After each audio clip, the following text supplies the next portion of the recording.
School की bell हुई। सब बच्चे अपने अपने क्लासरूम में चले गए।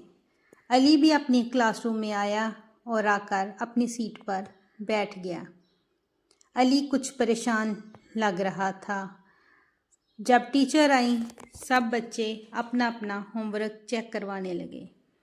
अली चुपचाप बैठा था और परेशान था। टीचर ने कहा, अली बेटा, आप परेशान बैठे हो, अपना होमवर्क नहीं चेक करवा रहे।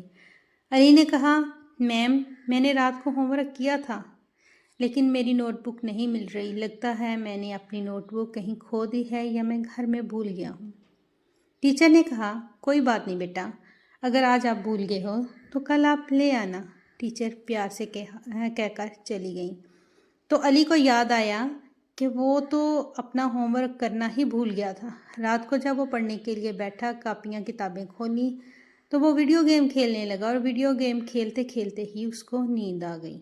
ये सोचकर अली परेशान हो गया, लेकिन फिर उसने सोचा, कोई बात नहीं, घर जाके वो फिर से अपना काम कर लेगा और कल चेक करवा देगा। अगले दिन जब अली क्लासरूम में आया तो उसके हाथ में उसकी नोटबुक थी और आकर उसने अपनी नोटबुक अपनी टीचर के सामने रखी। टीचर ने मुस्कुराते हुए कॉपी खोली, चेक किया कि उसकी नोटबुक बिल्कुल खाली थी, उसमें कुछ भी लिखा हुआ नहीं था। टीचर ने कहा, अली बेटा, ये तो बिल्कुल साफ़ है, इस पर तो आपने कुछ भी लिखा हुआ नहीं।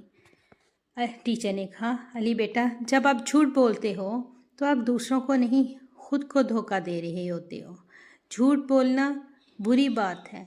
हमारे मज़हब ने भी इसको मना किया। हमारे अल्लाह ने और हमारे नबी हज़रत मोहम्मद मुस्तफ़ा सल्लल्लाहु अलैहि वसल्लम ने झूठ बोलने को सख्ती से मना किया है, क्योंकि एक झूठ हमें 100 झूठ बोलने पर मजबूर कर देता है।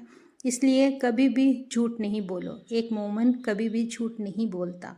हमेशा सच बोलो और सच का ही साथ दो।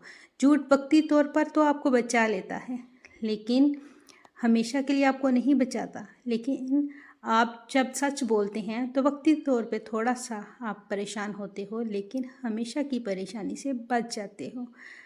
उम्मीद करती हूँ आपको मेरी बात अच्छे से समझ आएगी। अली ने कहा, यस मैम, मैं आपकी बात बहुत अच्छे से समझ गया हूँ। आइंदा से मैं कभी भी झूठ नहीं बोलूँगा, हमेशा सच बोलूँगा। बेशक सच बोलने में थोड़ी सी परेशानी आए, लेकिन हमेशा सच का ही साथ दूँगा।